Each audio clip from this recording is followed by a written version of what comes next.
ताहिरा जी, कर्नाटक हिजाब बैन मामले में सुप्रीम कोर्ट का सर्वोच्च फैसला आना है हिजाब को लेकर। मैडम, क्या तवक्को कर रही हैं? कर्नाटक हाई कोर्ट के फैसले को आप कैसे देख रही हैं और सुप्रीम कोर्ट से क्या उम्मीद कर रही हैं? ताहिरा जी। देखिए, जैसा अभी कहा रंजन जी ने, मेरा मानना है कि highest court of the land का जो भी फैसला आएगा वो सबको मान्य होगा, क्योंकि हम रिस्पेक्ट करते हैं अपने कॉन्स्टिट्यूशन की, अपने इंस्टीट्यूशंस की, जो हमारे देश के इंस्टीट्यूशंस हैं। अपनी बात कहने का हक है हमें राइट है, तो हम अपनी बात कह रहे हैं। और ये आप मजहब की बात ही नहीं है हिजाब पे, जो आप यहाँ पे इतनी देर से बात हो रही है। It is a right to choice की बात है। ईरान में हम खड़े हैं क्योंकि वहां की महिलाएं नहीं जो पहनना चाहती हैं, उनके साथ एट्रोसिटीज हुई। ये एट्रोसिटीज इस्लाम का हिस्सा नहीं है। औरत को पीटना, मारना, ड्रैग करना, it's not a part of Islam. तो हम वहां पर उन औरतों के साथ खड़े हैं। अगर हमारी यहाँ की औरतें, हमारी यहाँ की हमारी बहनें अगर हिजाब पहनना चाहती हैं, राइट टू चॉइस है उनकी, तो उनको पूरा हक मिलना चाहिए कि वो पहने। मैं नहीं पहनती, इसका मतलब ये नहीं है कि मैं कहूंगी कोई ना पहने। ये हर एक का अपना अधिकार है कि वो पहने कि ना पहने। देखिए, हर स्कूल इंटाइटल्ड है कि वो अपने गाइडलाइन बनाए, अपने लॉज बनाए, लेकिन वो इंटाइटलमेंट जो है can not override right to constitution, right to education. जब कम्युनिटी में, मेरा कहना है, एजुकेशन कम है, लोगों में भी ऑर्थोडॉक्स हैं, अभी बच्चियों को पढ़ाने के लिए उनको बहुत कैंपेन, बहुत प्रेरित करना पड़ता है, तब निकलते हैं। उन बच्चियों के लिए जो बुर्का पहन के भी आपको दिखी जा रही हैं अपना एजुकेशन लेने, अपनी शिक्षा ग्रहण करने, उनके लिए ये जो हिजाब है ना, ये लिबरेशन है। दे फील लिबरेटेड कि अपनी दहलीज के बाहर निकली है, एजुकेशन ले रही है। अरे आप उनको एजुकेशन लेने दीजिए, ऐसा एटमॉस्फेयर बनाइए, ऐसी सिचुएशन बनाइए जहां वो खुद ब खुद तय करें कि उन्हें पहनना है कि नहीं पहनना, जिसे हम लोगों ने तय किया है। आप फोर्स क्यों कर रहे हैं? Let them decide. मैं ये नहीं कह रही कि हेड टू टू बुर्का पहन के वो क्लासरूम में बैठ जाएं, वो स्कूल प्रीमिसेस में उतार दें। जो उनका प्रिस्क्राइब्ड यूनिफॉर्म का दुपट्टा है, जो कलर है, उसको तो सर पे डालिए। एक कपड़े को सर पे डाल के पढ़ने में कोई प्रॉब्लम नहीं है। ऐसे ही बिटिया पढ़ेंगी, आगे बढ़ेंगी। जब अभी आप सोचिए, क्या आप ये नहीं चाहती कि एक कॉलेज, स्कूल जिसमें एक ड्रेस कोड लागू है, उसमें, क्योंकि मंदिर कई शिक्षा के मंदिर हैं, इसमें धर्म जाति कुछ नहीं देखा जाता है, एक ड्रेस कोड है, वो बच्चियां भी वही पहन कर आएं, एक जैसी दिखें, खुले में सांस लें, कोई दिक्कत ना हो। ताहिरा जी, आप नहीं चाहती हैं क्या? क्योंकि वो शिक्षा का मंदिर है, वहां पर सब समान है, वहां पर हर रंग एक जैसा है। मैं कह रही हूँ, वो बच्चा जिनका एजुकेशन हैम्पर हो सकता है, उनके पेरेंट्स रोक सकते हैं, उनको दुपट्टा, वो कपड़े का पीस सर पे डाल के पढ़ने दें, जिससे कि उनकी पढ़ाई ना रुके। Emphasis should be on education. Emphasis की कम्युनिटी में एजुकेशन आए। शरीर का कोई भी एक हिस्सा कमजोर होगा तो शरीर स्वस्थ नहीं हो सकता। तो अगर एक कम्युनिटी के पास एजुकेशन कम है, तो आप कैसे सोच सकते हैं कि देश जो है आगे बढ़ेगा, तरक्की करेगा? मेरा ये कहना है, मैंने इससे पहले ये भी कहा, शायद आपने सुना, कि सिचुएशन क्रिएट कीजिए। वो सिचुएशन क्रिएट होगी एजुकेशन से, कि जहां पे वो खुद डिसाइड करेंगी वो क्या करना चाहती है। अभी अगर वो पहनना चाहती है, वो इसे लिबरेटेड फील करती है क्योंकि वो घर के बाहर निकल रही है, पढ़ रही है, तो कई चीजों को देखना पड़ेगा कि किस तरह से इसको किया जाए। ये तो highest court of the land जो कहे कि वो मान्य होगा सबको, उसके फैसले का हम सबको इंतजार है। चलिए ठीक है, हम भी इंतजार कर रहे हैं। मतीन खान जी, सारे पहलुओं को देखेंगे। मुस्लिम लीग अध्यक्ष मतीन खान जी, क्या हिजाब पर बैन हटना चाहिए या लगा रहना चाहिए? आपका क्या कहना है? देखिए, मैं तो इस बात को कहता हूँ कि जो आर्टिकल 29 में जो राइट दिए गए हैं कि हमें अपने, अभी ताहिरा वैदम ने बहुत अच्छी बात कही कि बहुत से बच्ची, बहुत से फैमिलीज ऐसे हैं जो हिजाब को प्रैक्टिस करते हैं, और वो बच्चियां अगर हिजाब की वजह से पढ़ रही हैं तो इसमें किसी को क्या तकलीफ हो रही है? बहुत अच्छी अच्छी बातें अभी ताहिरा जी ने कही है कि भाई बहुत से हमारे ऐसे लोग हैं, हमारी कम्युनिटी बहुत ज्यादा तालीम से पिछड़े हैं। अगर वो बच्ची तालीम, हिजाब की वजह से अगर तालीम हासिल कर रही है तो इसमें किसी को क्यों तकलीफ हो रही है? भाई ये हमारी फंडामेंटल राइट है, ये मेरा अधिकार है कि हम जैसे भी बाहर जाएं। आप ये देखिए कि स्कूल कॉलेज के अलावा भी आप देख लें कि बाहर अगर जाते हैं और बाहर जा करके जो बच्चियां हिजाब पहन के या औरतें हिजाब पहन के जा रही हैं, उनको टांटा कसा जा रहा है, उनको जो है टारगेट किया जा रहा है।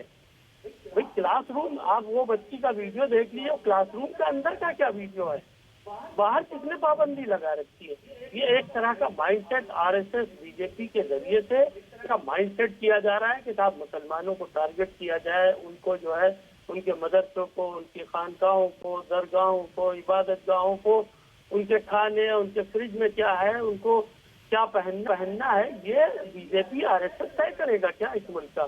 या इस मुल्क का दुनिया में हिजाब को लेकर मतीन खान जी क्या चल रहा है आपको पता है? अपनी जान दे रही हैं महिलाएं। ईरान में स्थिति क्या है पता है आपको? क्या कह रही हैं कि हिजाब हमारी पहचान छीन रहा है, हमारा उसमें दम घुट रहा है, नहीं चाहिए हिजाब। तो आखिर यहाँ पर हिंदुस्तान में इसको धर्म के चश्मे से देखना क्या सही है? क्या यहाँ की बच्चों को आज़ादी नहीं चाहिए? वो नहीं चाहती कि एक छत के नीचे तमाम बच्चे पढ़ रहे हैं वो एक जैसे दिखें, एक जैसे पढ़ें, एक जैसे खुले में सांस लें? आप नहीं चाहते क्या? मैं क्या वहाँ के लिए पाबंद कर रहा हूँ कि नहीं उनको हिजाब पहनना जरूरी है? क्या भारत के किसी मुस्लिम उलमा काबरीन ने इस बात को कहा है कि नहीं उनको लाजमी पढ़ना है? वहाँ का अपना उनका मामला है, वो कैसे रहते हैं, वो कैसे लड़कियाँ पढ़ती हैं नहीं पढ़ती, जो उनका आउटलुक है वो जाने। हमारा आउटलुक ये है कि हमारी बहुत सी बच्चियाँ हैं जो हिजाब में नहीं जाती हैं। अब मेरी बेटी हिजाब में जाती है, मेरी भतीजी नहीं जाती हिजाब में, तो ये तो उसका फंडामेंटल राइट है ना कि वो जैसे चाहे वहाँ पर जाएं और पढ़ें। शिक्षा को आगे बढ़ना चाहिए। बेसिक ये है कि एजुकेशन अगर आगे होगी तो सब कुछ आगे हो जाएगा।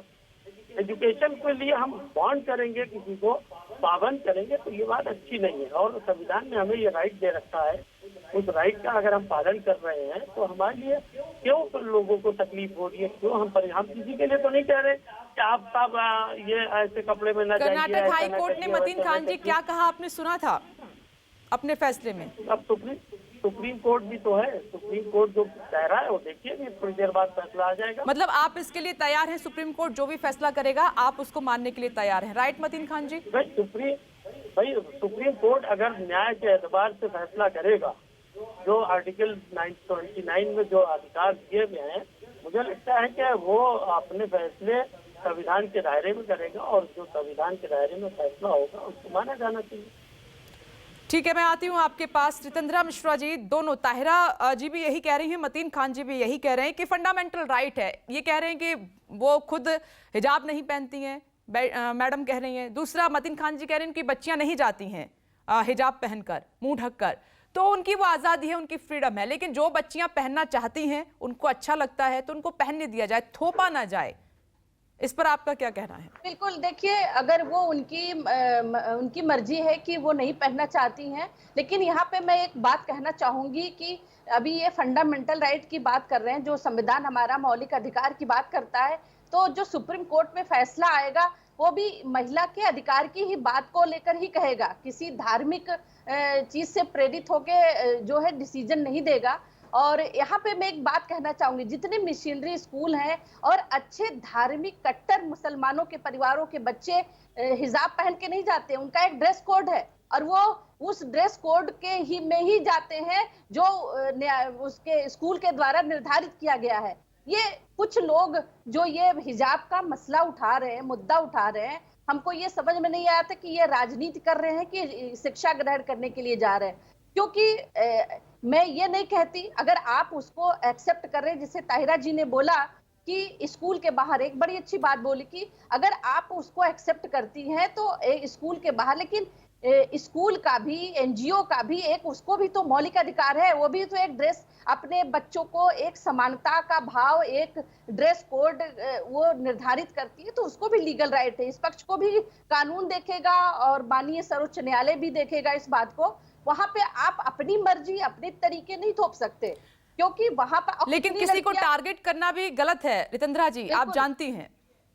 जी बिल्कुल, और बहुत यहाँ पे मैं कहना चाहूंगी कि ये जो बेवजह के मुद्दे हैं, इस पे तो लोग काम करते हैं, और जहाँ पे महिला वास्तव में, मैं बताऊं कि मेरे पास बहुत मुस्लिम महिलाओं की मैं केस आती है, लड़कियां, और उनके फंडामेंटल की भाई साहब बात कर रहे हैं, कौन से फंडामेंटल पे, कौन सा आपका जो संस्था जो है उनको सपोर्ट करता है, जरा हमको बताइए। रोती है, एक एक रुपए के लिए 3-3, 4-4, 6-6, 7-7 बच्चे हैं, कोई सहायता देने वाली है, न्यायालय से लड़े प्रोसीडिंग के जरिए करा के वो किस तरह से काम कर रही है, अपना जीवन यापन कर रही है वहां। इसके लिए तो आपका कोई ग्रुप नहीं आता, कोई फंडामेंटल की बात नहीं करता कि वहां पे उस स्त्री का जीवन से वंचित है। तो शिक्षा उसी तरह आप बात वो कीजिए स्क्रीन पे बैठ के जो व्यवहारिक रूप में हो। कहने के लिए कोई 1 रुपए की मदद नहीं करता, चाहे वो न्यायालय की सीढ़ी पे हो, चाहे वो समाज के अंदर अगर किसी महिला के साथ हो। हाँ, मीडिया अगर उसको मीडिया का जो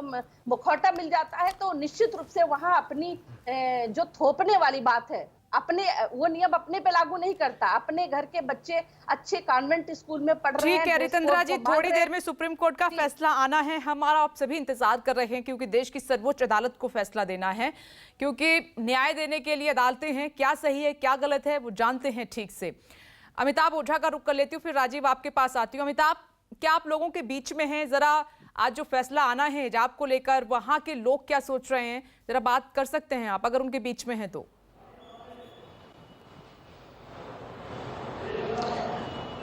देखिए विपनेश, इस वक्त हम इमारत सरिया में हैं और ये इमारत सरिया बिहार, झारखंड, उड़ीसा की सबसे बड़ी मुसलमानों की संस्था है। लेकिन अभी यहाँ पे हमारी नाजिम से बात हुई, उन्होंने कहा कि कोर्ट का फैसला आने दीजिए, उसके बाद हम अपनी प्रतिक्रिया देंगे। और यहाँ इसको लेकर एक बैठक भी चल रही है अंदर में, जो इस बैठक में तमाम जो समाज के लोग हैं वो यहाँ इकट्ठे हुए हैं। तो हमने उनसे बात करने की कोशिश की, लेकिन उनका साफ तौर पर कहना है कि पहले कोर्ट का फैसला आने दीजिए, उसके बाद हम बात करेंगे इस मुद्दे पर, इस ये पे कि क्या आगे हमारी तैयारी रहेगी, क्या हमारी रणनीति रहेगी। तो फिलहाल इस मुद्दे पर अभी जो इमारत सरिया के लोग हैं कुछ बोलने से इनकार कर रहे हैं। उनका कहना है कोर्ट का फैसला आने के बाद ही हम अपनी प्रतिक्रिया दे सकते हैं और इसको लेके ही यहाँ बैठक चल रही है। तो देखिए, अभी अमिताभ ओझा के साथ लोग नहीं है क्योंकि सुप्रीम कोर्ट का फैसला आना है, उधर बैठक भी शुरू हो चुकी है। राजीव, आप ताहिरा जी को भी सुन रहे थे, समाज सेविका हैं, मतीन खान जी को आप सुन रहे थे, दोनों का ये कहना है। ताहिरा जी कह रही हैं कि मैं हिजाब नहीं पहनती, मेरा फंडामेंटल राइट है। मतीन खान जी कह रहे हैं कि मेरे बच्चे हिजाब नहीं पहनते हैं, उनकी आज़ादी है, उनकी फ्रीडम है, लेकिन अगर कुछ बच्चियां हिजाब पहनकर जाना चाहती हैं, पढ़ना चाहती हैं, तो उनको रोका ना जाए, उन पर कुछ थोपा ना जाए, ये सही नहीं है।